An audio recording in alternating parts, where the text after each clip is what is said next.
Class 10 physics chapter 1 sound വേവിന്റെ രണ്ടാമത്തെ ക്ലാസ്സിൽ നമ്മൾ ഡീൽ ചെയ്യാൻ പോകുന്നത് വൈബ്രേഷൻ എന്നുള്ള ടോപ്പിക്കാണ്. വൈബ്രേഷൻ, നാച്ചുറൽ വൈബ്രേഷൻ, അതുപോലെ ഫോഴ്സ്ഡ് വൈബ്രേഷൻ, റെസൊണൻസ്, ഇതെല്ലാം ഈ ഒരു ടോപ്പിക്കിന്റെ താഴെ വരുന്നത്. ഇത് തന്നെ എന്താണ് വൈബ്രേഷൻ എന്ന് പറഞ്ഞാൽ, നോർമലി എന്തിനെയാണ് നമ്മൾ വൈബ്രേഷൻ എന്ന് പറയുന്നത്? ഒരു എക്സാമ്പിൾ ഞാൻ എടുത്താൽ, ഈ ഒരു റബ്ബർ ബാൻഡ്, ഓക്കെ, ഞാൻ എടുത്തിരിക്കുന്ന റബ്ബർ ബാൻഡിനെ ഞാനൊന്ന് ടാപ്പ് ചെയ്യും. ചെയ്യുന്ന സമയത്ത് ഇതിനൊരു ചെറിയൊരു വൈബ്രേഷൻ ഉണ്ടാവുന്നുണ്ട്, അല്ലെ? ഈ വൈബ്രേഷനെ വിളിക്കുന്ന പേര് നാച്ചുറൽ വൈബ്രേഷൻ എന്നാണ്. ഒരുപാട് ഒബ്ജക്റ്റുകൾ ഇതുപോലെ നാച്ചുറലി വൈബ്രേറ്റ് ചെയ്യണം, നമുക്ക് ഒബ്സർവ് ചെയ്യാൻ പറ്റും. ഫോർ എക്സാമ്പിൾ പറയുകയാണെങ്കിൽ ഗിറ്റാറിന്റെ സ്ട്രിങ് ടാപ്പ് ചെയ്ത് കഴിഞ്ഞാൽ അത് എന്ത് ചെയ്യും? വൈബ്രേറ്റ് ചെയ്യും. അതുപോലെ ചെണ്ടയിൽ നമുക്ക് ടച്ച് കഴിഞ്ഞാൽ എന്ത് ചെയ്യും? എന്റെ സ്കിന്ന് വൈബ്രേറ്റ് ചെയ്യും. അപ്പൊ ഇവിടെ നമ്മളൊരു ഒബ്ജക്റ്റിനെ ഡിസ്റ്റർബ് ചെയ്യുമ്പോൾ സ്വന്തമായിട്ട് വൈബ്രേറ്റ് ചെയ്യുന്നതിന് നമ്മൾ വിളിക്കുന്ന പേരാണ് നാച്ചുറൽ വൈബ്രേഷൻ. അപ്പോ നമ്മൾ ടോപ്പിക്കിന്റെ ഹെഡിങ് കൊടുക്കുക ആദ്യം തന്നെ, നാച്ചുറൽ വൈബ്രേഷൻ. നമ്മൾ 3 കാര്യങ്ങളാണ് ഇതിനകത്ത് ഡീൽ ചെയ്യുന്നത്: നാച്ചുറൽ വൈബ്രേഷൻ, ഫോഴ്സ്ഡ് വൈബ്രേഷനും, അതുപോലെ റെസൊണൻസും. അപ്പൊ ആദ്യം തന്നെ കൊടുക്കുക നാച്ചുറൽ വൈബ്രേഷൻ.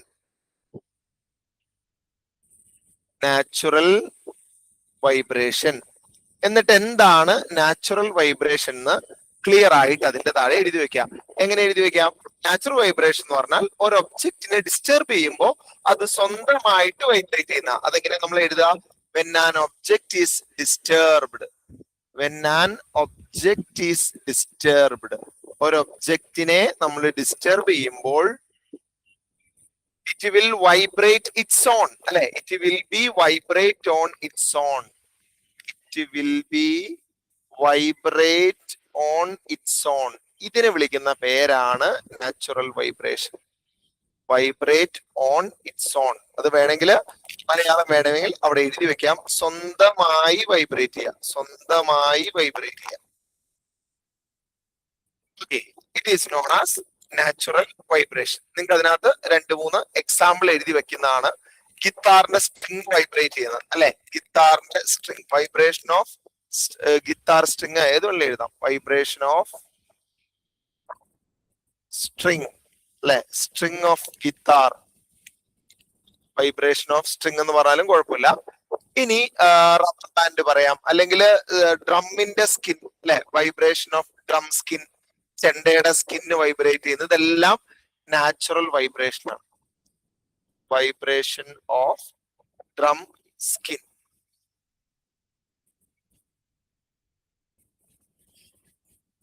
ഓക്കെ, പിന്നെ ബെല്ല് വൈബ്രേറ്റ് ചെയ്യുന്നത്, അല്ലെ? വൈബ്രേഷൻ ഓഫ് ബെൽ കൊടുക്കാം കേട്ടോ. Vibration of bell, vibration of bell, ഇതെല്ലാം അതിന് എക്സാമ്പിൾ ആണ്, നാച്ചുറൽ വൈബ്രേഷൻ. എന്നാൽ ഒരു കാര്യം നമ്മൾ മനസ്സിലാക്കേണ്ടത്, വൈബ്രേറ്റ് ചെയ്യുമ്പോൾ അവിടെ സൗണ്ട് കൂടി ഉണ്ടാവുന്നുണ്ട്. നമ്മളൊന്ന് ടാപ്പ് ചെയ്യുമ്പോൾ മനസ്സിലാവും, റബ്ബർ ബാൻഡ് ടാപ്പ് ചെയ്യുന്ന സമയത്ത് നമുക്കൊരു സൗണ്ട് കേൾക്കാൻ പറ്റും. അപ്പൊ നമ്മൾ ഒരു കാര്യം കൂടി മനസ്സിലാക്കേണ്ടത്, വൈബ്രേഷൻ ആണ് സൗണ്ട് പ്രൊഡ്യൂസ് ചെയ്യുന്നത്. ഈ പറഞ്ഞ മ്യൂസിക്കൽ ഇൻസ്ട്രുമെന്റ് ആയിക്കോട്ടെ, ഈവൻ നമ്മുടെ സൗണ്ട് ആയിക്കോട്ടെ, ആര് വൈബ്രേറ്റ് ചെയ്യുമ്പോഴാണ് സൗണ്ട് പ്രൊഡ്യൂസ് ചെയ്യുന്നത്? നമ്മുടെ വോക്കൽ കോഡ്. നമ്മൾ സംസാരിക്കുമ്പോൾ നമ്മുടെ വോക്കൽ കോഡ് വൈബ്രേറ്റ് ചെയ്യുന്നതിന്റെ ഫലമായിട്ടാണ് എന്ത് ചെയ്യുന്നത്? സൗണ്ട് പുറത്തേക്ക് വരുന്നത്. അപ്പൊ വൈബ്രേഷന് സൗണ്ട് ഉണ്ടാക്കാൻ പറ്റും എന്നുള്ള ഒരു ഐഡിയ കൂടി നിങ്ങൾ മനസ്സിലാക്കണം.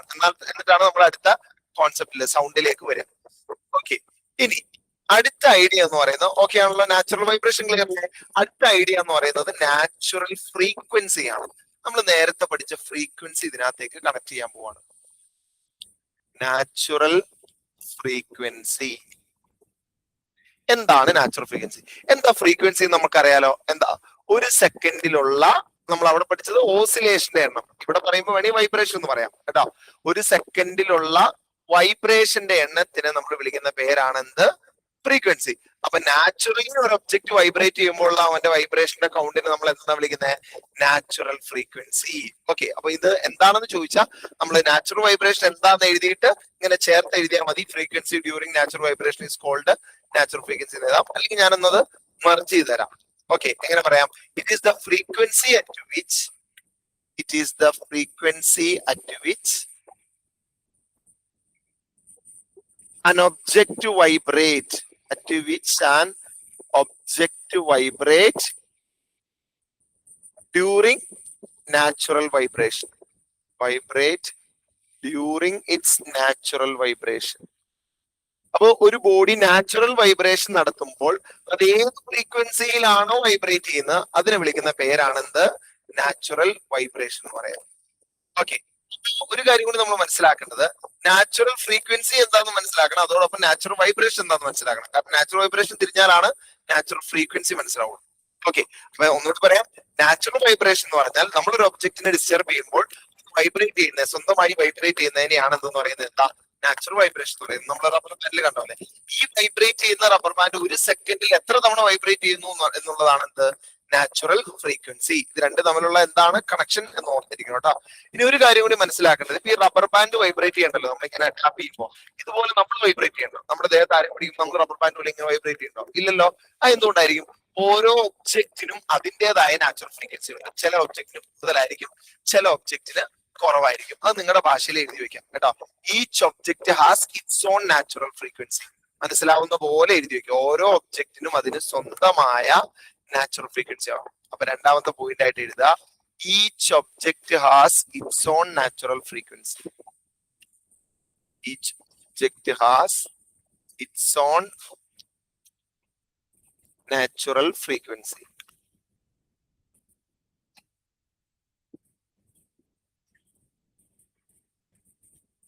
ഓക്കെ, ഈ നാച്ചുറൽ ഫ്രീക്വൻസി ഓരോരുത്തർക്കും ഡിഫറെന്റ് ആണെങ്കിൽ ഇതിനെ അഫക്ട് ചെയ്യുന്ന കുറച്ച് ഫാക്ടറുകൾ ഉണ്ടായിരിക്കുമല്ലോ. അതാണ് അടുത്ത പോയിന്റ് ആയിട്ട് എഴുതുന്നത്. എന്തൊക്കെയാണ് നാച്ചുറൽ ഫ്രീക്വൻസി അഫക്ട് ചെയ്യുന്ന factors? Factors affecting natural frequency.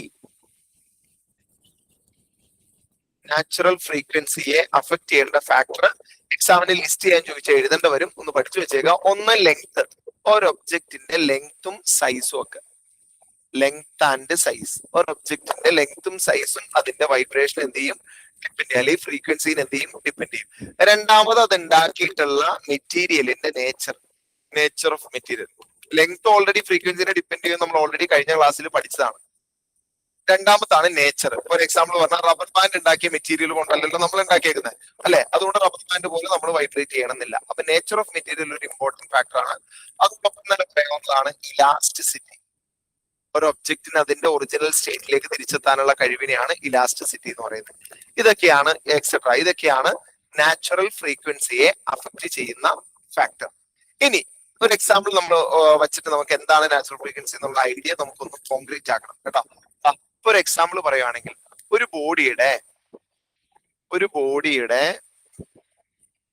ബോഡിയുടെ നാച്ചുറൽ ഫ്രീക്വൻസി ശരിക്കും മനസ്സിലായിക്കോളും. ഒരു ബോഡിയുടെ നാച്ചുറൽ ഫ്രീക്വൻസി 100 ഹെർട്സ് ആണെങ്കിൽ അതിന്റെ മീനിങ് എന്തായിരിക്കും? ഒരു ബോഡിയുടെ നാച്ചുറൽ ഫ്രീക്വൻസി 100 ഹെർട്സ് എന്ന് കണ്ടാൽ എന്താ നമ്മൾ മനസ്സിലാക്കേണ്ടത്? ആ ബോഡി ഒരു സെക്കൻഡിൽ 100 ടൈംസ് വൈബ്രേറ്റ് ചെയ്യുമെന്നാണ്. ഓക്കെ, ഒരു ബോഡിയുടെ നാച്ചുറൽ ഫ്രീക്വൻസി 100 ഹെർട്സ് ആണെങ്കിൽ അതിന്റെ അർത്ഥം എന്താണ്? 100 ടൈംസ് അതെന്ത് ചെയ്യും? It vibrate in a second. 100 times it vibrate in a second. ഒരു സെക്കൻഡിൽ അത് 100 തവണ വൈബ്രേറ്റ് ചെയ്യും എന്നാണ് അതിന്റെ മീനിങ്. ഒരു എക്സാമ്പിൾ എപ്പോഴും നാച്ചുറൽ ഫ്രീക്വൻസി കണക്ട് ചെയ്ത് കാര്യങ്ങൾ പറയുമ്പോൾ ചിലപ്പോൾ ഒരു എക്സാമിന് ചോയ്സാണ് നാച്ചുറൽ ഫ്രീക്വൻസി തന്നിട്ട് അതെന്താണ് മീൻ ചെയ്യുന്നത്. ഓക്കെ, അപ്പൊ അത് ഉദ്ദേശിക്കുന്നത് സിമ്പിൾ ആണ്, ഒരു സെക്കൻഡിലുള്ള വൈബ്രേഷന്റെ കൗണ്ട് ആണ്. ഓക്കെ, അപ്പൊ ഡിപ്പെൻഡിങ് ഓൺ ലെങ്ത് പെൻഡുലത്തിനൊക്കെ പല പല ഫ്രീക്വൻസി ആയിരിക്കും. അപ്പോൾ പല പല ഫ്രീക്വൻസിയിലായിരിക്കും അത് വൈബ്രേറ്റ് ചെയ്യുക. അതുപോലെ പല വസ്തുക്കളും അതിന്റെ ഫ്രീക്വൻസി അനുസരിച്ചായിരിക്കും അതെന്ത് ചെയ്യുന്നത്? വൈബ്രേറ്റ് ചെയ്യുന്നത്. ഇതുപോലെ നന്നായിട്ട് വൈബ്രേറ്റ് ചെയ്യുന്ന ഒരു ഐറ്റത്തിനെ കുറിച്ചാണ് നമ്മൾ പഠിക്കാനായിട്ട് പോകുന്നത്. ആ ഐറ്റത്തിന്റെ പേരാണ് ട്യൂണിംഗ് ഫോർക്ക്. Tuning fork. നിങ്ങൾക്ക് ഇവിടെ കാണാൻ പറ്റുന്നത് ഈ കാണുന്ന സാധനത്തിനെയാണ്, ഈ യു ഷേപ്പിലുള്ള സാധനത്തിനെയാണ് നിങ്ങൾ 9th പഠിച്ചിട്ടുണ്ടാവും. ഈ യു ഷേപ്പിലുള്ള മെറ്റലിനെ നമ്മൾ വിളിക്കുന്ന പേരാണ് ട്യൂണിംഗ് ഫോർക്ക് എന്ന് പറയുന്നത്. ഇതിന് നമ്മളൊന്ന് സ്ട്രൈക്ക് ചെയ്താൽ ഇത് നന്നായിട്ട് വൈബ്രേറ്റ് ചെയ്യുകയും ചെയ്യും, ഇതിനകത്ത് ഒരു സൗണ്ട് പ്രൊഡ്യൂസ് ചെയ്യുകയും ചെയ്യും. അതാണ് ഇതിന്റെ ഒരു പ്രത്യേകത. ഫിസിക്സിലെ ലാബിലൊക്കെ എക്സ്പെരിമെന്റ് ഒക്കെ ചെയ്യാനൊക്കെ ഭാവിയിൽ നിങ്ങൾ ഇത് യൂസ് ചെയ്യും. അപ്പൊ എന്താണ് ട്യൂണിംഗ് ഫോർക്ക്? എക്സാമിന് ചോദിക്കൂല, ജസ്റ്റ് നമുക്കൊരു ഐഡിയ ഉണ്ടാകാൻ വേണ്ടിയിട്ട് ഒന്ന് എഴുതി വെച്ചാൽ നല്ലതാണ്. യു ഷേപ്പ് ആയിട്ടുള്ള ഒരു മെറ്റൽ ഇൻസ്ട്രുമെന്റ് ആണെന്നുള്ള കാര്യം എഴുതി വെക്കാം കേട്ടോ. U shaped metal instrument. U shaped metal instrument.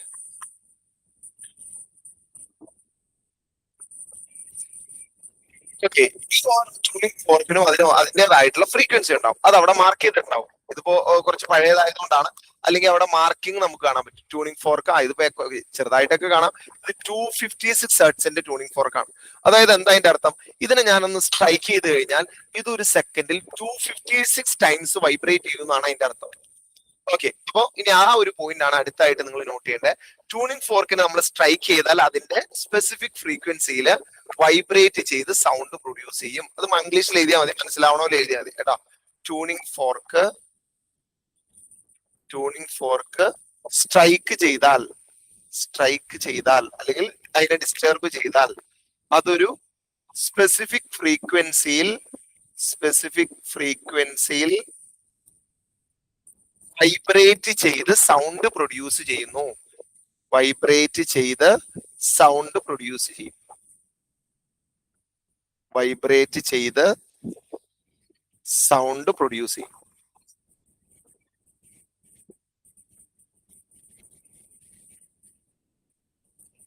Okay, അപ്പം ഈ ട്യൂണിംഗ് ഫോർക്കിന്റെ ഫ്രീക്വൻസി അതിൽ മാർക്ക് ചെയ്തിട്ടുണ്ടാവും. അപ്പോൾ ട്യൂണിംഗ് ഫോർക്കിനെ നമ്മൾ എന്ത് ചെയ്യും? ഈ മാർക്ക് ചെയ്ത ഫ്രീക്വൻസിയിൽ അത് എന്ത് ചെയ്യും? വൈബ്രേറ്റ് ചെയ്യും കേട്ടോ. അത് വേണമെങ്കിൽ താഴെ ഒന്ന് നോട്ട് ചെയ്താൽ നല്ലതാണ്. 256 ഹെർട്സ്, ഇത് തന്നെ വെച്ച് പറയാം അല്ലെ. 256 ഹെർട്സ് നാച്ചുറൽ ഫ്രീക്വൻസി ഉള്ള ട്യൂണിംഗ് ഫോർക്ക്. നാച്ചുറൽ ഫ്രീക്വൻസിന്റെ വെറുതെ ഫ്രീക്വൻസി എന്നും പറയാട്ടാ. 256 ഹെർട്സ് നാച്ചുറൽ ഫ്രീക്വൻസി ഉള്ള ട്യൂണിംഗ് ഫോർക്ക് 256 ടൈംസ് 1 സെക്കൻഡിൽ വൈബ്രേറ്റ് ചെയ്യും. ഇതാണ് ഐഡിയ കേട്ടോ. 256 ടൈംസ് 1 സെക്കൻഡിൽ വൈബ്രേറ്റ് ചെയ്യും. അതേസമയം ഇപ്പൊ ഒരു 512 ഹെർട്സ് ആണെങ്കിലോ, 512 ഹെർട്സ് മാർക്ക് ചെയ്ത ട്യൂണിംഗ് ഫോർക്ക് ആണെങ്കിൽ അത് 512 ടൈംസ് എന്ത് ചെയ്യും? ഒരു സെക്കൻഡിൽ വൈബ്രേറ്റ് ചെയ്യും. അപ്പൊ ഇതാണ് ട്യൂണിംഗ് ഫോർക്കിന്റെ കോൺസെപ്റ്റ്, ഇതാണ് നാച്ചുറൽ വൈബ്രേഷന്റെ ഐഡിയ. ഓക്കെ, അപ്പൊ എന്താണ് നാച്ചുറൽ വൈബ്രേഷൻ, അതുപോലെ അതിനെ അഫക്ട് ചെയ്യുന്ന ഫാക്ടറുകൾ എന്താണ് നാച്ചുറൽ ഫ്രീക്വൻസി, അതുപോലെ നന്നായി വൈബ്രേറ്റ് ചെയ്യുന്ന ഒരു ഡിവൈസ് ആണ് ട്യൂണിംഗ് ഫോർക്ക്. ഇത്രയും കാര്യം നിങ്ങൾ മൈൻഡിൽ ഉണ്ടാവണം. ഇനി നമ്മൾ ഇതിനകത്ത് രണ്ടാമത്തെ ടോപ്പിക്കിലേക്ക് പോവാണ്, ഫോഴ്സ്ഡ് വൈബ്രേഷൻ. എന്താണ് ഫോഴ്സ്ഡ് വൈബ്രേഷൻ എന്ന് പറഞ്ഞാൽ? ഞാൻ നിങ്ങൾക്ക് ഒരു സിമ്പിൾ എക്സാമ്പിൾ കാണിച്ചു തരാം. ഇവിടെ നിങ്ങൾ വീടുകളിൽ കാണാറുള്ളതാണ്. അതായത് നമ്മൾ വീട്ടില് മിക്സി വർക്ക് ചെയ്യുന്ന സമയത്ത് ആ മിക്സി വൈബ്രേറ്റ് ചെയ്യുവാന്ന് വിചാരിക്കും. വർക്ക് ചെയ്യുമ്പോൾ അത് വൈബ്രേറ്റ് ചെയ്യുമല്ലോ. അപ്പൊ അത് ഇരിക്കുന്ന ടേബിളും ഒന്ന് വൈബ്രേറ്റ് ചെയ്യും. അതുപോലെ ഒന്നും വൈബ്രേറ്റ് ചെയ്തില്ലെങ്കിൽ ടേബിളും അത് എവിടെയാണ് വെച്ചിരിക്കുന്ന ആ സ്ഥലം എന്ത് ചെയ്യും? ഒന്ന് വൈബ്രേറ്റ് ചെയ്യുന്നുണ്ടല്ലോ അല്ലെ. ഈ മിക്സിയുടെ വൈബ്രേഷൻ കാരണമായിട്ടാണല്ലോ ടേബിൾ വൈബ്രേറ്റ് ചെയ്യുന്നത്. ഇതിനെയാണ് ഫോഴ്സ്ഡ് വൈബ്രേഷൻ എന്ന് പറയുന്നത്. ഒരാളുടെ വൈബ്രേഷൻ കാരണം മറ്റൊരാൾ വൈബ്രേറ്റ് ചെയ്യുന്നതാണ് ഫോഴ്സ്ഡ് വൈബ്രേഷൻ. അത് നിങ്ങൾക്ക് മനസ്സിലാവണോ രീതിക്കോ ഡെഫിനിറ്റ് ഞാൻ തരാം കേട്ടോ. ഒരാളുടെ വൈബ്രേഷൻ കാരണമായി മറ്റൊരാൾ, അല്ലെങ്കിൽ ഒരു വസ്തുവിന്റെ വൈബ്രേഷൻ കാരണമായി മറ്റൊരു വസ്തു വൈബ്രേറ്റ് ചെയ്യുന്നതിനെയാണ് എന്തെന്ന് പറയുന്നത്? ഫോഴ്സ്ഡ് വൈബ്രേഷൻ എന്ന് പറയുന്നത്. Here you can see another example. ഇവിടെ കണ്ട ഇതില് ഇയാൾ സ്ട്രൈക്ക് ചെയ്യുന്നത് ഈ ട്യൂണിംഗ് ഫോർക്കിനെയാണ് അല്ലെ. ലെഫ്റ്റിലുള്ള ട്യൂണിംഗ് ഫോർക്കിനെയാണ് ഇയാൾ സ്ട്രൈക്ക് ചെയ്യുന്നത് കണ്ടോ. പക്ഷെ റൈറ്റിലെ ട്യൂണിംഗ് ഫോർക്ക് വൈബ്രേറ്റ് ചെയ്യുകയും അതിന്റെ ബോൾ പയ്യെ അനങ്ങുകയും ചെയ്യുന്നത് നിങ്ങൾക്ക് കാണാൻ പറ്റും. നോക്കിക്കോളൂ കണ്ടോ. This is not a forced vibration. അപ്പോ ഇതിന് ഇംഗ്ലീഷിൽ എഴുതണമെങ്കിൽ നിങ്ങൾക്ക് എങ്ങനെ എഴുതാം? It is the vibration of an object induced by external vibrating object. It is the vibration of an object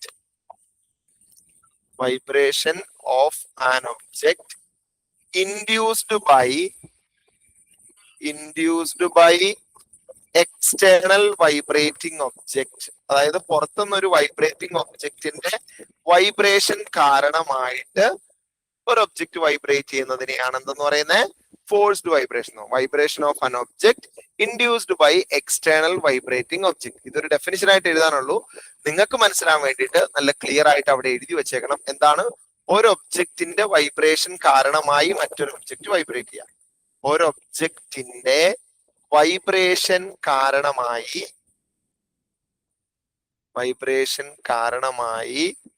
another object vibrate ചെയ്യാം. അനദർ ഒബ്ജക്റ്റ് വൈബ്രേറ്റ് ചെയ്യുന്നതിനെയാണ് forced vibration എന്ന് പറയുന്നത്. ഓക്കെ, ഒരു എക്സാമ്പിൾ പറയാം. ഞാൻ വേറൊരു എക്സാമ്പിൾ ഞാൻ നിങ്ങൾക്ക് കാണിച്ചു തരാം കേട്ടോ. വേറൊരു എക്സാമ്പിൾ കാണിച്ചു തരാം. ഇവിടെ ശ്രദ്ധിച്ചോ. ഈ ട്യൂണിംഗ് ഫോർക്ക് ആണല്ലോ. ഈ ട്യൂണിംഗ് ഫോർക്കിനെ ഞാൻ ടേബിളിൽ കൊണ്ടുപോയി തട്ടി ഒന്ന് സ്ട്രൈക്ക് ചെയ്തു. അന്നേരം ഇത് വൈബ്രേറ്റ് ചെയ്യുന്നതിന് നമുക്ക് ഫോഴ്സ് എന്ന് പറയാൻ പറ്റില്ല, കാരണം സ്ട്രൈക്ക് ചെയ്തല്ലേ ഉള്ളൂ. അങ്ങനെ വൈബ്രേറ്റ് ചെയ്യുന്ന നല്ല ഫോഴ്സ്. ഞാൻ ഈ വൈബ്രേറ്റ് ചെയ്യിപ്പിച്ച ട്യൂണിംഗ് ഫോർക്കിനെ ഈ അയൺ നെയിലിന്റെ അടുത്തുകൊണ്ടേ വെച്ചു. കേട്ടോ, അങ്ങനെ അയൺ നെയിൽ വൈബ്രേറ്റ് ചെയ്യുന്നതിനെയാണ് എന്തെന്ന് പറയുന്നത്, ഫോഴ്സ്ഡ് വൈബ്രേഷൻ എന്ന് പറയുന്നത്. ഈ അയൺ നെയിലിന്റെ അടുത്ത് വെക്കുമ്പോൾ അയൺ നെയിൽ വൈബ്രേറ്റ് ചെയ്യാം. കേട്ടോ, ഈ വൈബ്രേഷൻ ആണ് ഫോഴ്സ് എന്ന് പറയുന്നത്. അയൺ നെയിലിന്റെ അടുത്ത് വെക്കുമ്പോൾ അയൺ നെയിൽ ഇങ്ങനെ വൈബ്രേറ്റ് ചെയ്യുന്നതിനെയാണ് ഫോഴ്സ് എന്ന് പറയുന്നത്. അപ്പോ രണ്ടു മൂന്ന് എക്സാമ്പിൾ നിങ്ങൾക്ക് പറയാം, അല്ലെങ്കിൽ വേറൊരു എക്സാമ്പിൾ നമുക്ക് പറയാം. ഈ ട്യൂണിംഗ് ഫോർക്ക് വൈബ്രേറ്റ് ചെയ്യിപ്പിച്ചിട്ട്, ഇത് ഇമ്പോർട്ടന്റ് ആയിട്ടുള്ള എക്സാമ്പിൾ ആണ്, നമ്മളൊരു ടേബിളിൽ കൊണ്ടുപോയി വെക്കുമ്പോൾ ടേബിൾ വൈബ്രേറ്റ് ചെയ്യുന്നതിനെയാണ് ഫോഴ്സ് എന്ന് പറയുന്നത്. ഓക്കെ, ഒരു എക്സാമ്പിൾ പറയുന്നത് ട്യൂണിംഗ് ഫോർക്ക് വൈബ്രേറ്റ് ചെയ്തു, ഞാൻ അതിന്റെ സ്റ്റെം എന്നാണ് ഈ താഴെ പോർഷൻ പറയുന്നത്. സ്റ്റെം കൊണ്ടുപോയി വയ്ക്കും, ഈ ടേബിൾ വൈബ്രേറ്റ് ചെയ്യും. നിങ്ങൾക്ക് കാണാൻ പറ്റില്ല, എനിക്ക് കൈ പിടിച്ചാലാണല്ലോ അതിന്റെ പ്രസൻസ് ഫീൽ ചെയ്യുള്ളൂ. ഓക്കെ, ഇങ്ങനെ ടേബിൾ വൈബ്രേറ്റ് ചെയ്യുന്നതിനെ നമ്മൾ വിളിക്കുന്ന പേരെന്താണ്, ഫോഴ്സ് എന്നാണ് മനസ്സിലാക്കുക. കേട്ടോ, അപ്പൊ അവിടെ കൊടുക്കുക. ആദ്യം രണ്ടു മൂന്ന് എക്സാമ്പിൾ പറയാം. അതിന് മുന്നേ നിങ്ങൾക്ക് വേണേ ആ ട്യൂണിംഗ് ഫോർക്കിൽ രണ്ട് സാധനങ്ങൾ മാർക്ക് ചെയ്തരാം. കേട്ടോ, ട്യൂണിംഗ് ഫോർക്ക് പഠിച്ചെടുത്തേ നിങ്ങൾക്ക് അവിടെ ഈ ട്യൂണിംഗ് ഫോർക്ക് ഒരെണ്ണം വരച്ചേക്ക്. ഒരു ട്യൂണിംഗ് ഫോർക്ക് ആ സൈഡിൽ എവിടെയെങ്കിലും സ്പേസ്, അല്ലെങ്കിൽ താഴെ വരച്ചാലും മതി, കുഴപ്പമില്ല. ഈ എക്സാമ്പിളിൽ അവിടെ വരച്ചാലും മതി. ഒരു ട്യൂണിംഗ് ഫോർക്ക് ഇങ്ങനെ വരച്ചിട്ട് അതിന്റെ പാർട്സ് ആയിട്ട് നമ്മൾ പറയുന്നത്, ഇത് നമ്മൾ വിളിക്കുന്ന പ്രോങ് എന്നാണ്. Prong, PRONG. അതുപോലെ ഈ താഴത്തെ പോർഷൻ നമ്മൾ വിളിക്കുന്നത് സ്റ്റെം എന്നാണ്. സ്റ്റെം, ഈ നീണ്ടു നിൽക്കുന്നതാണ് പ്രോങ്, താഴത്താണ് സ്റ്റെം. ഈ ട്യൂണിംഗ് ഫോർക്കിന്റെ സ്റ്റെം എന്ന് പറയുമ്പോൾ ഒരു ഐഡിയ കിട്ടാൻ വേണ്ടിയിട്ടാണ്. അപ്പൊ നമുക്ക് എഴുതാം ഏതൊക്കെയാണ് ഈ ഫോഴ്സ്ഡ് വൈബ്രേഷൻ എക്സാമ്പിൾ ആയിട്ട് എഴുതാം. മിക്സിയുടെ കാര്യം പറയാം അല്ലെ, vibration of table when mixie works അല്ലെ, vibration of table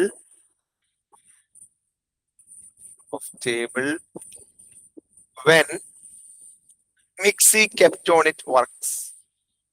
Mixie kept on it works. ടേബിളിൽ വച്ചിരിക്കുന്ന മിക്സി വർക്ക് ചെയ്യുമ്പോൾ ടേബിളിന്റെ വൈബ്രേഷൻ നമുക്ക് എന്തെന്ന് പറയാം, ഫോഴ്സ്ഡ് വൈബ്രേഷൻ പറയാം. അല്ലെങ്കിൽ ഞാനിപ്പോ പറഞ്ഞ example, placing the stem of അല്ലെ, placing stem of vibrating tuning fork. Excited tuning fork എന്ന് ഇതിനെ പറയാം. ഈ വൈബ്രേറ്റ് ചെയ്ത ട്യൂണിംഗ് ഫോർക്കിനെ നമുക്ക് വേണമെങ്കിൽ എക്സൈറ്റഡ് ട്യൂണിംഗ് ഫോർക്ക് എന്ന് പറയാം. അപ്പൊ ആദ്യം അങ്ങനെ എഴുതിക്കോ. ചില വാക്കുകളൊക്കെ പഠിച്ചു വെച്ചില്ലെങ്കിൽ ഈ പറഞ്ഞ പോലെ എക്സാമിന് ചിലപ്പോൾ എങ്ങാനും ഇൻ കേസ് കയറി വന്നാൽ നമുക്ക് മനസ്സിലാവില്ല. അപ്പൊ എക്സൈറ്റഡ് ട്യൂണിംഗ് ഫോർക്കിന്റെ ബ്രാക്കറ്റിൽ കൊടുത്തോ വൈബ്രേറ്റിംഗ് ട്യൂണിംഗ് ഫോർക്ക്, ഇങ്ങനെ പറഞ്ഞാലും കുഴപ്പമില്ല. അപ്പൊ എന്താ പറഞ്ഞത്, പ്ലേസിംഗ് സ്റ്റെം എന്ന് പറഞ്ഞാൽ അതിന്റെ ആ ഒരു ഈ സൈഡാണ് stem. Placing stem of vibrating tuning fork on A table വയ്ക്കുമ്പോൾ then ടേബിൾ വൈബ്രേറ്റ്സ്. അപ്പൊ ടേബിൾ വൈബ്രേറ്റ് ചെയ്യുന്നതിനെയാണ് ഫോഴ്സ്ഡ് വൈബ്രേഷൻ എന്ന് പറയുന്നത്. then table vibrates. അതുപോലെ നമ്മൾ സൗണ്ട് കേൾക്കുന്നത് എങ്ങനെയാ, നമ്മൾ എങ്ങനെയാ സൗണ്ട് കേൾക്കുന്നത്, നമ്മൾ സൗണ്ടിലേക്ക് എത്തി. നമ്മൾ സൗണ്ട് കേൾക്കുന്നത് എങ്ങനെയാ, ഒരാൾ ഒച്ച ഉണ്ടാക്കി കഴിയുമ്പോൾ ആ സൗണ്ട് വേവ് ആയിട്ട് കുറച്ച് ചെയ്യുമ്പോൾ പഠിക്കും. നമ്മൾ ട്രാവൽ ചെയ്തിട്ട് നമ്മുടെ ചെവിയിൽ എത്തിയിട്ട് ഇയർ ഡ്രമ്മിനെ വൈബ്രേറ്റ് ചെയ്യും. നമ്മുടെ ചെവിയുടെ ഇയർ ഡ്രം ഉണ്ടല്ലോ, ഇയർ ഡ്രം വൈബ്രേറ്റ് ചെയ്തിട്ടാണ് അത് സൗണ്ട് ആയിട്ട് നമ്മൾ കേൾക്കുന്നത്. ഓക്കെ, അപ്പൊ ഇങ്ങനെ എഴുതാം. ഒരു ഒബ്ജക്റ്റ് വൈബ്രേറ്റ് ചെയ്ത് 3 പോയിന്റ് ആണല്ലോ. ഒന്നാമത്തെ എക്സാമ്പിൾ, രണ്ടാമത്തെ എക്സാമ്പിൾ, മൂന്നാമത്തെ എക്സാമ്പിൾ. ഇതൊക്കെ അറിഞ്ഞിരിക്കുകയാണെങ്കിൽ നല്ല. ഒരു ഒബ്ജക്റ്റ് വൈബ്രേറ്റ് ചെയ്യും. ഓക്കെ, ഒരു ഒബ്ജക്റ്റ് ഫോർ എക്സാമ്പിൾ പറയുകയാണെങ്കിൽ ട്യൂണിംഗ് ഫോർക്ക് വൈബ്രേറ്റ് ചെയ്തു. ഈ ട്യൂണിംഗ് ഫോർക്ക് വൈബ്രേറ്റ് ചെയ്യുമ്പോൾ ഇതിനകത്തൊരു സൗണ്ട് ഉണ്ടാവുന്നുണ്ട്. ഈ വൈബ്രേഷന്റെ ഈ സൗണ്ട് എങ്ങനെ നമ്മുടെ ചെവിയിൽ എത്തണം, എങ്ങനെയാ സൗണ്ട് ചെവിയിൽ എത്തുന്നത്, എയറിലൂടെ ട്രാവൽ ചെയ്തിട്ടാണ്, അല്ലെങ്കിൽ എയറിനെ വൈബ്രേറ്റ് ചെയ്യിപ്പിച്ചിട്ടാണ്. അപ്പൊ ഒബ്ജക്റ്റ് വൈബ്രേറ്റ് ചെയ്യുമ്പോൾ ആദ്യം ആര് വൈബ്രേറ്റ് ചെയ്യും, എയർ വൈബ്രേറ്റ് ചെയ്യും, അത് ഫോഴ്സ്ഡ് ആണ്. എയർ വൈബ്രേറ്റ് ചെയ്യുമ്പോൾ ആര് വൈബ്രേറ്റ് ചെയ്യും, നമ്മുടെ ഇയർ ഡ്രം വൈബ്രേറ്റ് ചെയ്യും, അതും ഫോഴ്സ്ഡ് ആണ്. കേട്ടോ, ഒബ്ജക്റ്റ് വൈബ്രേറ്റ് ചെയ്യുമ്പോൾ എന്ത് സംഭവിക്കും, എയർ വൈബ്രേറ്റ് ചെയ്യും. എയർ വൈബ്രേറ്റ് ചെയ്യുമ്പോൾ നമ്മുടെ ഇയർ ഡ്രം വൈബ്രേറ്റ് ചെയ്യും. അങ്ങനെ നമ്മൾ എന്ത് ചെയ്യും, ആ സൗണ്ട് കേൾക്കും. ഇതെല്ലാം ഫോഴ്സ്ഡ് വൈബ്രേഷൻ എക്സാമ്പിൾ ആണ്. ഇനി അടുത്ത വളരെ ഇമ്പോർട്ടന്റ് ആയിട്ടുള്ള ഒരു പോയിന്റ് ആണ്, ഫോഴ്സ്ഡ് വൈബ്രേഷനിൽ ഒരു ബോഡി വൈബ്രേറ്റ് ചെയ്യാൻ വിചാരിച്ചോ. ഫോർ എക്സാമ്പിൾ പറയുകയാണെങ്കിൽ ഞാൻ ഇതിനെ വെച്ചിട്ട് ടേബിളിൽ കൊണ്ടുപോയി വെച്ചപ്പോ ഈ ടേബിൾ വൈബ്രേറ്റ് ചെയ്യാന്ന് വിചാരിച്ചോ. ഈ ടേബിൾ വൈബ്രേറ്റ് ചെയ്യുന്ന ഫ്രീക്വൻസി ആരുടെ ഫ്രീക്വൻസി ആയിരിക്കും എന്നറിയോ, ട്യൂണിംഗ് ഫോർക്കിന്റെ ഫ്രീക്വൻസിയിലായിരിക്കും. വളരെ ഇമ്പോർട്ടന്റ് ആണ്. അതായത് ഫോഴ്സിങ് ഒബ്ജക്ട്, ഫോഴ്സ്ഡ് ഒബ്ജക്റ്റിനെ രണ്ടായിട്ട് തിരിക്കുക കേട്ടോ. ഈ ട്യൂണിംഗ് ഒബ്ജക്റ്റ് ആണ് ഫോഴ്സ് കൊടുത്ത ആള്. ഈ ട്യൂണിംഗ് ഫോർക്കിന്റെ ഫ്രീക്വൻസിയിലായിരിക്കും ആര് വൈബ്രേറ്റ് ചെയ്യുക, ടേബിൾ. ഫോഴ്സ്ഡ് ഒബ്ജക്റ്റ് വൈബ്രേറ്റ് ചെയ്യുക. വളരെ ഇമ്പോർട്ടന്റ് ആണ്. എക്സാമിന് ക്വസ്റ്റ്യൻസ് വരുമ്പോൾ കൺഫ്യൂഷൻ ഉണ്ടാവരുത് കേട്ടോ. അപ്പൊ ഒരു പോയിന്റ് ആയിട്ട് തന്നെ ഇമ്പോർട്ടന്റ് എന്ന് പറഞ്ഞാൽ എഴുതി വെക്കുക. During forced vibration during forced vibration നടക്കുമ്പോൾ ഡ്യൂറിങ് ഫോഴ്സ്ഡ് വൈബ്രേഷൻ ഏത് ഒബ്ജക്റ്റാ? ഫോഴ്സ്ഡ് ഒബ്ജക്റ്റ്, അല്ലെങ്കിൽ ചുമ്മാ ഒബ്ജക്റ്റ് എന്ന് പറയാൻ കുഴപ്പമില്ല. ഫോഴ്സ്ഡ് ഒബ്ജക്റ്റ് നമ്മൾ ബ്രാക്കറ്റിൽ കൊടുത്തോ. ടേബിൾ വൈബ്രേറ്റ് അറ്റ് ആരുടെ ഫ്രീക്വൻസിയിലായിരിക്കും വൈബ്രേറ്റ് ചെയ്യാം? ട്യൂണിംഗ് ഫോർക്കിന്റെ. അപ്പൊ അത് ക്ലിയർ ആയിട്ട് പറയാം, vibrate at same frequency of tuning fork. Vibrate at same frequency of tuning fork. എന്താണോ ട്യൂണിംഗ് ഫോർക്കിന്റെ ഫ്രീക്വൻസി, ആ ഫ്രീക്വൻസിയിലായിരിക്കും വൈബ്രേറ്റ് ചെയ്യുക. ഒരു എക്സാമ്പിൾ എഴുതണം, എന്നാലാണ് തിരിയുള്ളൂ. ഒരു എക്സാമ്പിൾ എഴുതാനാണെങ്കിൽ ഒരു 250 ഹെർട്സ് ഫ്രീക്വൻസി ഉള്ള 250 ഹെർട്സ് ഫ്രീക്വൻസി ഉള്ള ട്യൂണിംഗ് ഫോർക്ക് ടേബിളിൽ വെച്ചു. ഒരു എക്സാമ്പിൾ പറയാം, ഒരു 100 ഹെർട്സ് ചുമ്മാ പറയുന്നതാണ്. 100 ഹെർട്സ് ഫ്രീക്വൻസി ഉള്ള ടേബിളിൽ വെച്ചു. ഓക്കെ, 100 ഹെർട്സ് ഫ്രീക്വൻസി ഉള്ള ടേബിളിൽ പ്ലേസ് ചെയ്തു. അങ്ങനെയാണെങ്കിൽ ഈ ടേബിൾ വൈബ്രേറ്റ് ചെയ്യുന്നത് ആരുടെ ഫ്രീക്വൻസിയിലായിരിക്കും അറിയോ? ട്യൂണിംഗ് ഫോർക്കിന്റെ ഫ്രീക്വൻസിയിലായിരിക്കും, എന്റെ സ്വന്തം ഫ്രീക്വൻസിയിലല്ല. ഫോഴ്സ്ഡ് വൈബ്രേഷനിൽ ഒരു ഒബ്ജക്ട് വൈബ്രേറ്റ് ചെയ്യുന്ന ആരുടെ ഫ്രീക്വൻസിയിലാണ്? ഫോഴ്സിങ് ഒബ്ജക്റ്റിന്റെ. ശരിക്കും മനസ്സിലായിക്കൊള്ളണം കേട്ടോ. അപ്പോ ടേബിൾ പ്ലേസ് ചെയ്താൽ ടേബിള് വൈബ്രേറ്റ് ചെയ്യുന്നത്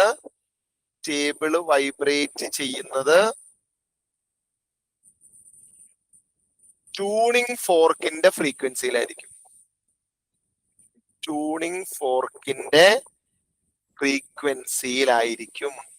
അതായത് 256 ഹെർട്സിലായിരിക്കും.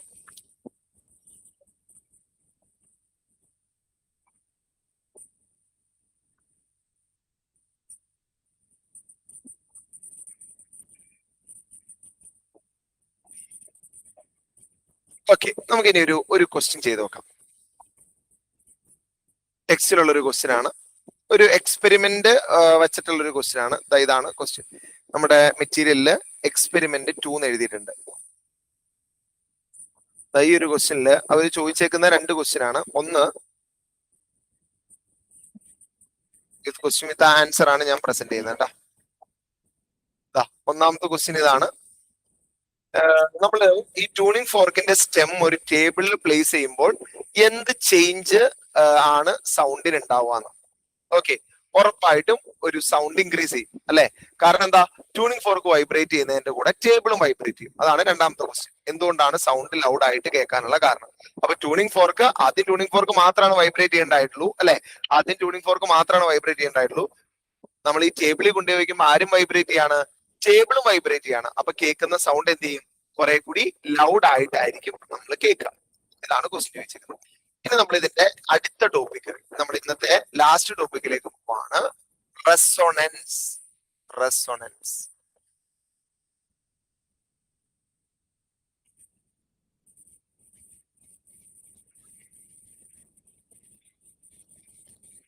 ഓക്കെ, റെസൊണൻസിനെ നമുക്കൊരു എളുപ്പമുള്ള ഒരു എക്സാമ്പിൾ, അതായത് നമ്മൾ ചില സൗണ്ടുകൾ ലൗഡ് സ്പീക്കറിൽ ചില സൗണ്ട് ഒക്കെ വരുന്ന സമയത്ത് ഈ വിൻഡോ ഒക്കെ വൈബ്രേറ്റ് ചെയ്യണ കാണും. അതിൽ വേറെ കുറച്ച് സൗണ്ട് ഒക്കെ വരുമ്പോഴൊക്കെ വിൻഡോ ഭയങ്കരമായിട്ട് വൈബ്രേറ്റ് ചെയ്യണ കാണും അല്ലെ? വൈബ്രേഷൻ ചില സർട്ടൻ സൗണ്ടിൽ വരുമ്പോൾ വളരെ സ്ട്രോങ് ആയിട്ട് വൈബ്രേറ്റ് ചെയ്യണം. ഈവൻ ചിലപ്പോൾ ഒരു ഗ്ലാസിന് തന്നെ പൊട്ടിച്ചു കളയാം ഒരു സൗണ്ട് കൊണ്ട്. ഓക്കെ, ചില പർട്ടിക്കുലർ ഫ്രീക്വൻസിയിലുള്ള സൗണ്ട് ഉണ്ട്. അപ്പൊ ഈ ഒരു കോൺസെപ്റ്റ് ആണ് നമ്മൾ റെസൊണൻസിലേക്ക് നമ്മളെ നയിക്കുന്നത്. അതുപോലെ വേറൊരു എക്സാമ്പിൾ പറയുകയാണെങ്കിൽ നമ്മൾ സ്വിങ് ഊഞ്ഞാലാടുന്നുണ്ടല്ലോ അല്ലെ? ഊഞ്ഞാലാടുന്ന സമയത്ത് അവനെ മാക്സിമം മുകളിലേക്ക് നമുക്ക് എത്തിക്കണമെങ്കിൽ എന്ത് ചെയ്യണം? ആടുമ്പോ എങ്ങനെ റാൻഡമായിട്ട് അവനെ പുഷ് ചെയ്തുകൊണ്ടിരുന്നാൽ ശരിയാവും അല്ലെ?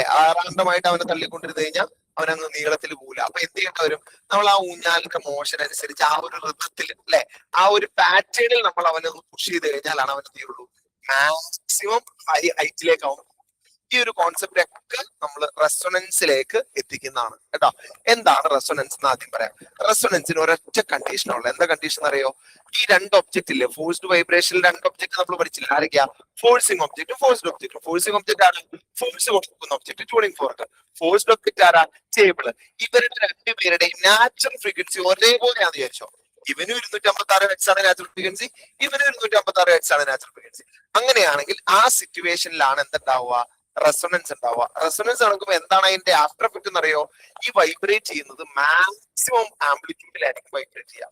മാക്സിമം ആംപ്ലിറ്റ്യൂഡിൽ വൈബ്രേറ്റ് ചെയ്യാന്ന് പറഞ്ഞാൽ നന്നായിട്ട് വളരെ വിഗ്രസ് ആയിട്ട് എന്ത് ചെയ്യും? ഇത് വൈബ്രേറ്റ് ചെയ്യും, ഒത്തിരി ഹൈറ്റിൽ വൈബ്രേറ്റ് ചെയ്യും. ഈ ഒരു കോൺസെപ്റ്റ് ആണ് നമ്മൾ ഈ പാലയൊക്കെ പണിയുന്ന സമയത്ത് ഈ എഞ്ചിനീയേഴ്സ് ബ്രിഡ്ജ് ഒക്കെ ഡിസൈൻ ചെയ്യുമ്പോൾ വിൻഡിന്റെ ഫ്രീക്വൻസിയുമായിട്ട് പാലത്തിന്റെ ഫ്രീക്വൻസി മാച്ച് ആവാണ്ട് നോക്കും. അങ്ങനെ മാച്ച് ആയി കഴിഞ്ഞാൽ എന്താ സംഭവിക്കുക? അവിടെ റെസൊണൻസ് ഉണ്ടായിട്ട് പാലം വിഗ്രസ് ആയിട്ട് വൈബ്രേറ്റ് ചെയ്യും. സെയിം റീസൺ കൊണ്ടാണ് ഈ സസ്പെൻഷൻ ബ്രിഡ്ജിലൂടെയൊക്കെ പട്ടാളക്കാരോട് മാർച്ച് ചെയ്ത് പോരെന്ന് പറയും. കാരണം അവർ മാർച്ച് ചെയ്യുമ്പോൾ ആ മാർച്ച് ചെയ്യുന്ന ഫ്രീക്വൻസി ഉണ്ടല്ലോ, അതെങ്ങാനും ബ്രിഡ്ജിന്റെ ഫ്രീക്വൻസിയുമായിട്ട് മാച്ച് ആയാൽ, ഈക്വൽ ആയി കഴിഞ്ഞാൽ എന്ത് സംഭവിക്കും? ഇത് മാക്സിമം ഫ്രീക്വൻസിയിൽ മാക്സിമം ഫ്രീക്വൻസി അല്ല, മാക്സിമം ആംപ്ലിറ്റ്യൂഡിൽ വൈബ്രേറ്റ് ചെയ്യും. ഈ ഒരു കോൺസെപ്റ്റ് ആണ് റെസൊണൻസ് പറയുന്നത്. അപ്പൊ റെസൊണൻസ് എന്താണെന്നുള്ളതിന് രണ്ട് ഐഡിയ ആണ് അവിടെ, മസ്റ്റ് ആയിട്ട് രണ്ട് സെന്റൻസ് ആണ് അവിടെ നിർബന്ധമായിട്ടും പറയേണ്ടത്. ഒന്ന്, എങ്ങനെയാണ് റെസൊണൻസ് ഉണ്ടാവുന്നത്? ഇഫ് രണ്ട് ഒബ്ജക്റ്റിന്റെ അല്ലെ, if natural frequency of forced object and forcing object is same, ഇവരുടെ രണ്ടുപേരുടെയും നാച്ചുറൽ ഫ്രീക്വൻസി സെയിം ആണെങ്കിൽ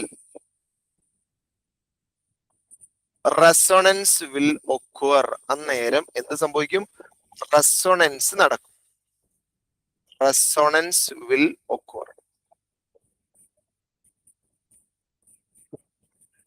ഓക്കെ, അപ്പൊ ഇവിടെ ഡ്യൂറിങ് ഫോഴ്സ്ഡ് വൈബ്രേഷൻ എന്ന് കൂടെ പറഞ്ഞാൽ നല്ലതാണ് കേട്ടോ. ഇവിടെ ഞാൻ മേളിലത് കണക്ട് ചെയ്ത് വരുന്നതുകൊണ്ടാണ് ഞാൻ പ്രത്യേകം എടുത്ത് പറയാത്തത് കേട്ടോ. During forced vibration if the natural frequency of forced object and forcing object is same, resonance will occur. ഇങ്ങനെ എഴുതി നിർത്തരുത്, ഒരൊറ്റ കാര്യം കൂടി പറയണം, എന്നാലാണ് സെന്റൻസ് പൂർണ്ണമാവുള്ളൂ. At resonance body vibrate at maximum amplitude. At resonance, body vibrate at maximum amplitude. Body vibrate at maximum amplitude.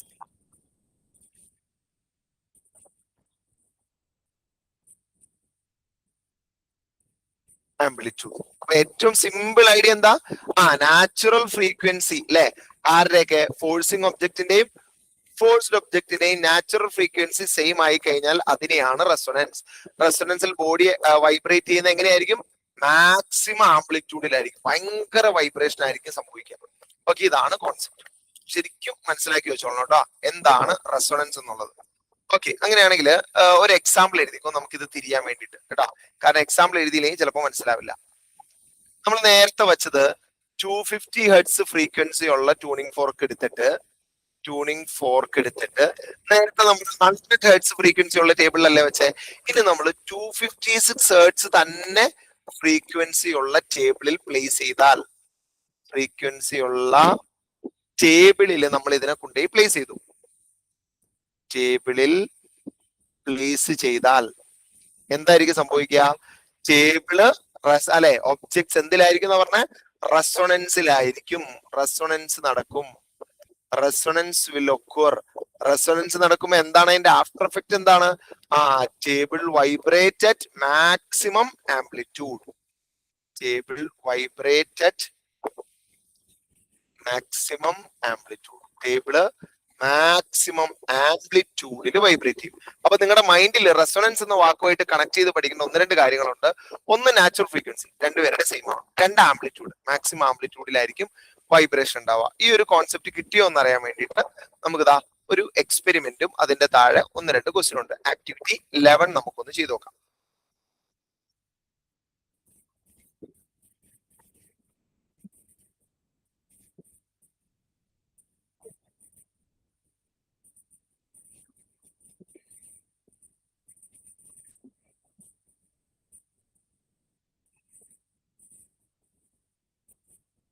നമ്മളുടെ ടെക്സ്റ്റിലുള്ള ക്വസ്റ്റ്യൻ ആണ്. ഇതൊരു ഹാക്സോ ബ്ലേഡിൽ നമ്മൾ പോയി ടാപ്പ് ചെയ്യുവാണ്. നമ്മളൊന്ന് വിരൽ വെച്ച് ഒന്ന് ടാപ്പ് ചെയ്തു, ഈ ഹാക്സോ ബ്ലേഡിൽ ടാപ്പ് ചെയ്തു എന്ന് വിചാരിച്ചു. എന്തായിരിക്കും സംഭവിക്കുക? ഈ ഹാക്സോ ബ്ലേഡ് വൈബ്രേറ്റ് ചെയ്യും അല്ലെ? ആ മെറ്റീരിയൽ പ്രോപ്പർട്ടി അനുസരിച്ച് ആ സാധനം ചെയ്യും, വൈബ്രേറ്റ് ചെയ്യും. എന്നാൽ അത് മാത്രമാണ് വൈബ്രേറ്റ് ചെയ്യുക? അത് മാത്രമല്ല, അത് ഓപ്പൺ പ്ലാറ്റ്ഫോമിലാണ്, അതിൽ തന്നെയാണ് ബാക്കിയുള്ളവര് എല്ലാവരും വൈബ്രേറ്റ് ചെയ്യും അല്ലെ? അപ്പൊ ആദ്യത്തെ ക്വസ്റ്റ്യൻ എന്താണ്? ആര് വൈബ്രേറ്റ് ചെയ്യും എന്നുള്ളതാണ് അല്ലെ? എയിൽ പോയി ടാപ്പ് ചെയ്യുമ്പോൾ എന്ത് സംഭവിക്കും? എല്ലാരും വൈബ്രേറ്റ് ചെയ്യും. All blades vibrate. എന്നാ ഈ ബ്ലേഡ്സ് എല്ലാം വൈബ്രേറ്റ് ചെയ്യുന്നത് ഒരേ ഫ്രീക്വൻസിയിലായിരിക്കോ? അതാണ് ആദ്യത്തെ ക്വസ്റ്റ്യൻ. ഫ്രീക്വൻസി ഞാൻ ആഡ് ചെയ്ത ടെക്സ്റ്റിലില്ല, ടെക്സ്റ്റിൽ ആംപ്ലിറ്റ്യൂഡിന്റെ കേസ് ചോദിച്ചായിരുന്നു. എന്റെ ആദ്യത്തെ ചോദ്യം ഒരേ ഫ്രീക്വൻസിയിലാണോ വൈബ്രേറ്റ് ചെയ്യുന്നത്? അതെ അല്ലെ, എല്ലാവരും ഒരേ ഫ്രീക്വൻസിയില്ല. കാരണം നമ്മൾ പഠിച്ചിട്ടുണ്ട് ഫോഴ്സ്ഡ് വൈബ്രേഷനിൽ ഫോഴ്സിങ് ഒബ്ജക്റ്റിന്റെ അതേ ഫ്രീക്വൻസിയിലായിരിക്കും എല്ലാരും വൈബ്രേറ്റ് ചെയ്യുക അല്ലെ, തൊട്ട് മുന്നേ നമ്മൾ പറഞ്ഞിട്ടുണ്ട്. അപ്പൊ എല്ലാരും വൈബ്രേറ്റ് ചെയ്യുന്നത് സെയിം ഫ്രീക്വൻസിയിലായിരിക്കും. Whole body vibrate at same frequency, forcing ഒബ്ജക്റ്റിന്റെ ഫ്രീക്വൻസിയിലായിരിക്കും വൈബ്രേറ്റ് ചെയ്യുക. എന്നാൽ സെയിം ആംപ്ലിറ്റ്യൂഡിലാണോ? നോ, എല്ലാ ഒബ്ജക്റ്റും ഒരേ ആംപ്ലിറ്റ്യൂഡിലല്ല വൈബ്രേറ്റ് ചെയ്യുന്നത്. സെയിം ആംപ്ലിറ്റ്യൂഡിൽ വൈബ്രേറ്റ് ചെയ്യുന്നത് ആരൊക്കെയാണെന്ന് നമ്മൾ പഠിച്ചേക്കുന്നത്? റെസൊണൻസ് പഠിച്ചിട്ടില്ലേ? സെയിം നാച്ചുറൽ ഫ്രീക്വൻസി ഉള്ളവരാണ് സെയിം ആംപ്ലിറ്റ്യൂഡിൽ വൈബ്രേറ്റ് ചെയ്യുള്ളൂ. അപ്പൊ ഈ ഫിഗർ ചെയ്യുന്ന ഏതിനൊക്കെ ആയിരിക്കും സെയിം നാച്ചുറൽ ഫ്രീക്വൻസി ഉള്ളത്? നിങ്ങളൊന്ന് ആലോചിച്ച് നോക്കിയേ. സെയിം നാച്ചുറൽ ഫ്രീക്വൻസി ഉള്ള ഇത് ആർക്കൊക്കെ ആയിരിക്കും? നമ്മൾ പഠിച്ചിട്ടില്ലേ നാച്ചുറൽ ഫ്രീക്വൻസി അഫക്ട് ചെയ്യുന്ന ഫാക്ടറുകൾ പഠിച്ചില്ലേ? നേച്ചർ, എല്ലാവരും ഒരേ ടൈപ്പാണ്, അതുകൊണ്ട് നേച്ചർ മാറ്റി വയ്ക്കാം അല്ലെ. സൈസ് നോക്കി, എല്ലാവർക്കും ഒരേ ലെങ്ത് ആണ് എല്ലാവർക്കും, അല്ലല്ലോ. ആർക്കൊക്കെ ഒരേ ലെങ്ത്? സിക്കും ഇക്കും ആയിരിക്കും. അതുകൊണ്ട് സിയും ഇയുമാണ് ആരുടെ നാച്ചുറൽ ഫ്രീക്വൻസി? എയുടെ സെയിം നാച്ചുറൽ ഫ്രീക്വൻസി ഉള്ള. അപ്പൊ എക്കും സിക്കും ഇക്കുമാണ് സെയിം നാച്ചുറൽ ഫ്രീക്വൻസി ഉള്ളത്. അതുപോലെ സെയിം നാച്ചുറൽ ഫ്രീക്വൻസി ഉള്ള ബാക്കി രണ്ടുപേരാണ് ആരൊക്കെ? ബിയും എഫും അല്ലെ. ബിക്കും എഫിനുമാണ് സെയിം നാച്ചുറൽ ഫ്രീക്വൻസി ഉള്ളത്. അപ്പോ അടുത്ത ക്വസ്റ്റ്യൻ അതാണ്, ഇതിൽ ഏതൊക്കെയാണ് മാക്സിമം ആംപ്ലിറ്റ്യൂഡിൽ വൈബ്രേറ്റ് ചെയ്യുക? ആരൊക്കെയായിരിക്കും? സെയിം നാച്ചുറൽ ഫ്രീക്വൻസി ഉള്ള രണ്ടുപേര്. കണ്ടോ, റെസൊണൻസിന്റെ കോൺസെപ്റ്റ് ആണ് നമ്മൾ പഠിച്ച, റെസൊണൻസിന്റെ കോൺസെപ്റ്റ് ആണ് ഇതിനകത്ത് അപ്ലൈ ചെയ്യുന്നത്.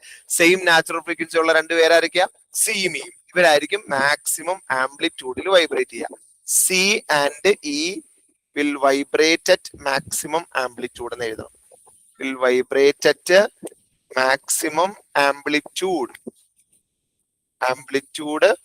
Due to resonance. അങ്ങനെ കൂടി എഴുതിയ നല്ലതാ, റെസൊണൻസ് കാരണം. ഓക്കെ, അപ്പോ ഒരേ ആംപ്ലിറ്റ്യൂഡിൽ വൈബ്രേറ്റ് ചെയ്യുന്നത്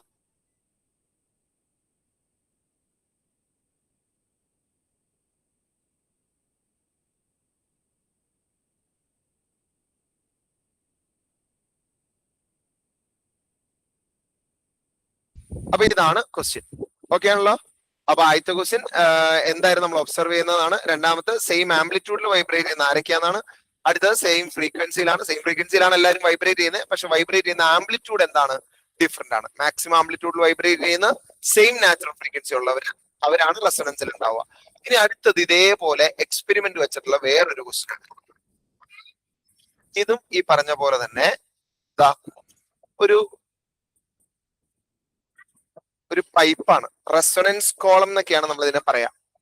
ഒരു എക്സ്പെരിമെന്റ് ആണ് ശരിക്കും ഇത്. ലാബിലൊക്കെ ചെയ്യാൻ പറ്റുന്ന ഒരു എക്സ്പെരിമെന്റ് ആണ്. റെസൊണൻസ് ഡെമോൺസ്ട്രേറ്റ് ചെയ്ത് കൊടുക്കാൻ പറ്റുന്ന ഒരു എക്സ്പെരിമെന്റ് ആണ്. ഓക്കെ, എന്താണ് എക്സ്പെരിമെന്റ് എന്നുള്ളത് ഞാൻ പറയാം. അതൊരു പി വി സി പൈപ്പ് ഇവിടെ എടുത്തിട്ടുണ്ട്. ഇതിൽ തന്നിരിക്കുന്ന ഒരു പി വി സി പൈപ്പ് ഉണ്ട്. ഈ പി വി സി പൈപ്പിന്റെ ഉള്ളിൽ ഒരു എയർ ഉണ്ടല്ലോ. ഈ എയറിനെ നമ്മൾ വിളിക്കുന്നത് എയർ കോളം എന്നാണ് വിളിക്കുന്നത്. Air column.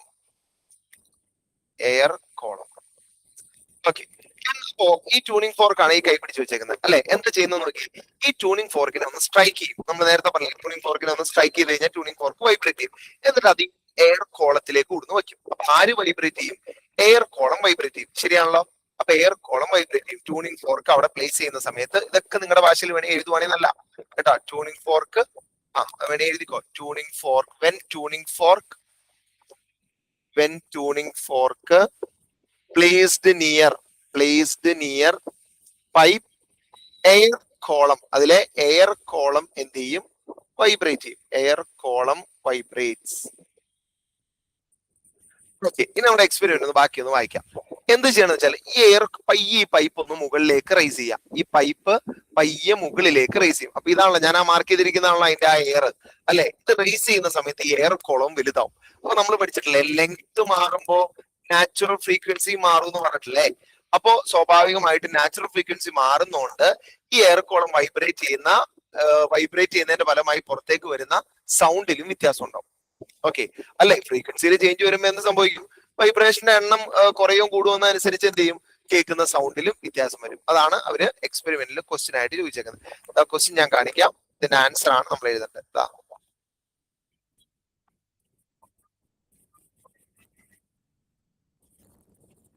അതിന്റെ കൂടെ ആക്ടിവിറ്റി 12 ഒരു ക്വസ്റ്റ്യൻ ഉണ്ട്. അത് കൂടാണ്ട് ചോദിക്കാവുന്ന ഒരു ക്വസ്റ്റ്യൻ ആട്ടോ. നമ്മൾ ഇത് റൈസ് ചെയ്യുന്ന സമയത്ത് എന്താണ് നമുക്ക് ഒബ്സർവ് ചെയ്യാൻ പറ്റുക?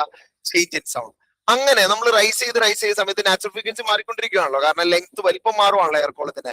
അങ്ങനെ ഒരു പർട്ടിക്കുലർ സ്റ്റേജിൽ എത്തിക്കഴിഞ്ഞാൽ ലൗഡ് സൗണ്ട് കേൾക്കാം. എന്തായിരിക്കും അതിന്റെ കാരണം? റെസൊണൻസ് അല്ലെ? നമ്മൾ ഈ വലുതാക്കി കൊണ്ടിരിക്കുന്ന സമയത്ത് എപ്പോഴെങ്ങാനും ട്യൂണിംഗ് ഫോർക്കിന്റെ ഫ്രീക്വൻസി ആയിട്ട് ആരുടെ ഫ്രീക്വൻസി മാച്ച് ആയാൽ, എയർ കോളത്തിന്റെ ഫ്രീക്വൻസി മാച്ച് ആയാൽ റെസൊണൻസ് ഉണ്ടാവും. അപ്പൊ എന്ത് ചെയ്യും? മാക്സിമം ആംപ്ലിറ്റ്യൂഡ് വൈബ്രേറ്റ് ചെയ്യും, ലൗഡ് സൗണ്ട് കേൾക്കും. നമ്മൾ നേരത്തെ പറഞ്ഞ അതേ ഐഡിയ ആണ് ഇവിടെ എഴുതേണ്ടത് കേട്ടോ. വെൻ എഴുതിക്കോ, വെൻ പൈപ്പ് ഇസ് റൈസ്ഡ് അല്ലെ, പൈപ്പ് റൈസ് ചെയ്യുന്ന സമയത്ത് natural frequency of air column will change. Natural frequency of air column will change. Air columnത്തിന്റെ natural frequencyക്ക് മാറ്റം വരും. Frequency will change. അങ്ങനെ മാറ്റം വരുമ്പോ if it become equal to, അടുത്ത പോയിന്റ് ആയിട്ട് പറയാ, if it become equal to, എന്തിനോട് ഈക്വൽ ആയി കഴിഞ്ഞാൽ? ട്യൂണിംഗ് ഫോർക്കിന്റെ ഫ്രീക്വൻസിനോട് ഈക്വൽ ആയി കഴിഞ്ഞാൽ, equal to tuning fork's frequency, resonance will occur. അവിടെ എന്ത് നടക്കും? റെസൊണൻസ് ഉണ്ടാവും. Resonance will occur. റെസൊണൻസ് ഉണ്ടായ എന്ത് ചെയ്യും? Maximum sound. റെസൊണൻസ് പറഞ്ഞാൽ മാക്സിമം ആംപ്ലിറ്റ്യൂഡ് വൈബ്രേറ്റ് ചെയ്യില്ലേ? മാക്സിമം സൗണ്ട് ക്യാൻ ഹിയർ അല്ലെ? Maximum sound is heard. അതെന്തുകൊണ്ടായിരിക്കും? മാക്സിമം ആംപ്ലിറ്റ്യൂഡ് വൈബ്രേറ്റ് ചെയ്യുന്നുണ്ട് അല്ലെ? ചെറിയ വൈബ്രേഷൻ ആണെങ്കിൽ ഇവിടെ എന്തായിരിക്കും? സൗണ്ട് കുറവായിരിക്കും. മാക്സിമം ആംപ്ലിറ്റ്യൂഡ് വൈബ്രേറ്റ് ചെയ്യുമ്പോൾ സ്വാഭാവികമായിട്ട് അവിടെ എന്ത് ചെയ്യും? സൗണ്ട് കൂടും. ഇതാണ് ഇതിന്റെ ആൻസർ ആയിട്ട് എഴുതുന്നത്. അടുത്തത് ആപ്ലിക്കേഷൻ ഓഫ് റെസൊണൻസ് ആണ്. എന്തൊക്കെയാണ് റെസൊണൻസിന്റെ ആപ്ലിക്കേഷൻ ആയിട്ട് വരുന്നത്? ലിസ്റ്റ് ചെയ്യാൻ പറഞ്ഞ, എക്സാമിന് ലിസ്റ്റ് ചെയ്യാൻ പറഞ്ഞാൽ നമ്മളൊന്ന് നോട്ട് ചെയ്യണോണ്ട് ഒത്തിരി ഡെപ്തിലേക്ക് കിടക്കേണ്ട കാര്യമൊന്നുമില്ല. ജസ്റ്റ് ഒരു വൺ ലൈൻ ആയിട്ട് ഇതിന്റെ ആപ്ലിക്കേഷൻസ് ഏതൊക്കെയാണെന്ന് അറിഞ്ഞിരിക്കുക.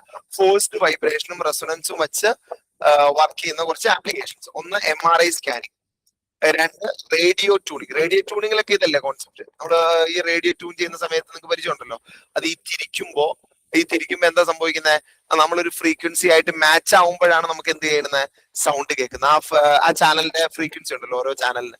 അപ്പൊ അതൊക്കെ ഇതിനകത്ത് വരുന്നത്. അതുപോലെ തന്നെ MRI സ്കാനിങ് എന്ന് പറഞ്ഞാൽ ചിത്രങ്ങൾ എടുക്കുന്നതാണല്ലോ. അപ്പൊ അവിടെയൊക്കെ ഈ പറഞ്ഞ പോലെ വൈബ്രേഷനും റെസൊണൻസ് ഒക്കെയാണ് അവിടെയും യൂസ് ചെയ്യുന്നത്. അതുപോലെ മ്യൂസിക്കൽ ഇൻസ്ട്രുമെന്റ് ആയ ഗിത്താർ, വയലിൻ, വീണ, ഇതിനകത്തൊക്കെ യൂസ് ചെയ്യുന്നുണ്ട് ഫോഴ്സ്ഡ് വൈബ്രേഷൻ, റെസൊണൻസ്. സ്റ്റെതസ്കോപ്പും ബെസ്റ്റ് എക്സാമ്പിൾ, കാരണം സ്റ്റെതസ്കോപ്പിൽ വളരെ ചെറിയ സൗണ്ട് അല്ലേ നമ്മുടെ ഹേർട്ട് ബീറ്റ്, പക്ഷെ അത് ലൗഡ് സൗണ്ട് ആയിട്ട് നമ്മുടെ ചെവിയിലേക്ക് എത്തിക്കണ്ടല്ലോ due to forced vibration and resonance. പിന്നെ മെഗാഫോൺ, ഹോൺ, ഇതെല്ലാം ഇതിന്റെ എക്സാമ്പിൾ ആയിട്ട് പറയാൻ പറ്റുന്നതാണ്.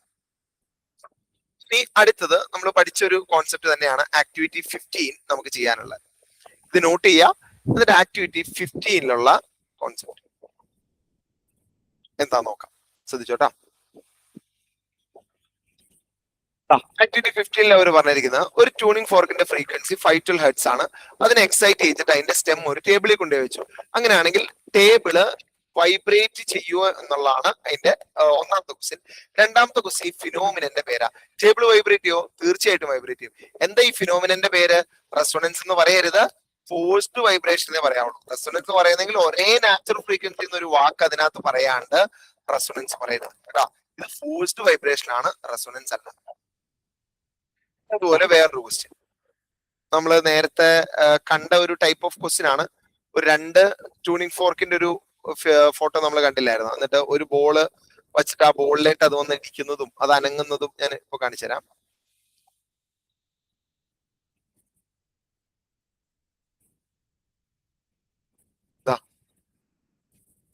നമ്മളിവിടെ കണ്ടില്ലേ? ഓക്കെ, ഇതേപോലെ ഒരു കോൺസെപ്റ്റ് ആണ്. ഇവിടെ ട്യൂണിംഗ് ഫോർക്കിന് ഒരു പിയാനോ വെച്ച് വായിക്കുന്നുള്ളൂ, ആ ഒരു വ്യത്യാസമുള്ളൂ. ഇത് എവിടെ നോക്കാം. രണ്ട് ബോൾ ഉണ്ട്, അത് സസ്പെൻഡ് ചെയ്തിട്ടേക്കാണ് ട്യൂണിംഗ് ഫോർക്കിന്റെ ആ പ്രോങ്. വേണ്ട, പ്രോങ് എന്ന വാക്ക് വരുമെന്നാണ്. അതാണ് ആ ട്യൂണിംഗ് ഫോർക്കിന്റെ പാർട്സ് പഠിക്കാൻ പറഞ്ഞത്. അപ്പൊ രണ്ട് പ്രോങ്ങിലേക്ക് ഫിക്സ് ചെയ്തിട്ടേക്കാം. എന്നിട്ട് എന്ത് ചെയ്തു? ഒരാള് പിയാനോ വായിക്കുന്നത്. അപ്പൊ ഈ പിയാനോ വായിച്ച സമയത്ത് ആ ബോൾ പയ്യെ ഒന്ന് മൂവ് ചെയ്യുന്നത് കാണാൻ പറ്റി. അതെന്തുകൊണ്ടായിരിക്കും? ഇദ്ദേഹം പിയാനോ വായിച്ചപ്പോൾ എന്ത് സംഭവിച്ചു? സ്വാഭാവികമായിട്ട് ഫോഴ്സ്ഡ് വൈബ്രേഷൻ കാരണം എയർ വൈബ്രേറ്റ് ചെയ്തു അല്ലെ, അല്ലെങ്കിൽ പിയാനോയുടെ ആ വുഡൻ പ്ലാറ്റ്ഫോമിലെ അത് വൈബ്രേറ്റ് ചെയ്യും. സ്വാഭാവികമായിട്ട് അവിടെ എന്ത് ചെയ്യും? ഫോഴ്സ്ഡ് വൈബ്രേഷൻ കാരണം ആ ബോളും എന്ത് ചെയ്യും? വൈബ്രേറ്റ് ചെയ്യും. ട്യൂണിംഗ് ഫോർക്ക് വൈബ്രേറ്റ് ചെയ്യും, ബോൾ വൈബ്രേറ്റ് ചെയ്യും, എങ്ങനെ വേണമെങ്കിൽ പറയാം കേട്ടോ. അപ്പൊ അതിന്റെ റീസൺ ആയിട്ട് എഴുതുക due to forced vibration. Due to forced vibration, forced vibration കാരണം ആര് വൈബ്രേറ്റ് ചെയ്യും? ട്യൂണിംഗ് ഫോർക്ക് വൈബ്രേറ്റ് ചെയ്യും. ഓക്കെ, പിയാനോടെ ഇത് ഏതാണ് നോട്ട്സ്? പിയാനോ വായിക്കുന്ന സമയത്ത് എന്ത് വൈബ്രേറ്റ് ചെയ്യും? ട്യൂണിംഗ് ഫോർക്ക് വൈബ്രേറ്റ് ചെയ്യും. ഫോഴ്സ്ഡ് വൈബ്രേഷൻ കാരണം ട്യൂണിംഗ് ഫോർക്ക് വൈബ്രേറ്റ് ചെയ്യും. അങ്ങനെ ആ ബോൾ അനങ്ങും. അതാണ് ക്വസ്റ്റ്യൻ. എന്നാൽ ചില നോട്ട്സ്, ചില സർട്ടൻ നോട്ട്സ് വായിക്കുമ്പോൾ വിത്ത് ബോൾ ഒരുപാട് അങ്ങ് തെറിച്ച് ദൂരേക്ക് പോയി. അതെന്തുകൊണ്ടാ? നമ്മൾ പഠിച്ചല്ലേ, മാക്സിമം ആംപ്ലിറ്റ്യൂഡിൽ വൈബ്രേറ്റ് ചെയ്യുന്നത് എന്തുകൊണ്ടാ? Due to resonance. അതുകൊണ്ടാണ് ചില ഫ്രീക്വൻസി അല്ലെങ്കിൽ ചില പിച്ച് വായിക്കുന്ന സമയത്ത് എന്തായിരിക്കും? ചില നോട്ട്സ് വായിക്കുന്ന സമയത്ത് ഇത് ദൂരേക്ക് പോകാൻ കാരണം എന്താ? It is due to resonance. Maximum vibrating at maximum amplitude. Natural frequency same ആയാലും കേട്ടോ. ആരുടെ സെയിം ആയി കഴിഞ്ഞാൽ? Natural frequency of tuning fork become equal to the frequency of note. Equal to the frequency of note. അയാൾ വായിച്ച നോട്ടിന്റെ frequency tuning ഫോർക്കിന്റെ frequency ആയിട്ട് match ആയി, equal ആയി. അങ്ങനെ വന്നപ്പോ എന്ത് സംഭവിച്ചു? ട്യൂണിംഗ് ഫോർക്ക് മാക്സിമം ആംപ്ലിറ്റ്യൂഡിൽ വൈബ്രേറ്റ് ചെയ്തു, ബോൾ ദൂരേക്ക് തെറിച്ചുപോയി. ഇതാണ് കോൺസെപ്റ്റ് എന്ന് പറയുന്നത്. ഇത്രയാണ് ഫോഴ്സ്ഡ് വൈബ്രേഷൻ ആൻഡ് റെസൊണൻസ് എന്ന ടോപ്പിക്കിൽ നമുക്ക് പഠിക്കാനായിട്ടുള്ളത്. ഇനി നമ്മൾ അടുത്തതായിട്ട് ഡീൽ ചെയ്യാൻ പോകുന്നത് വേവ് മോഷൻ ആണ്. അത് നെക്സ്റ്റ് ക്ലാസ്സിൽ.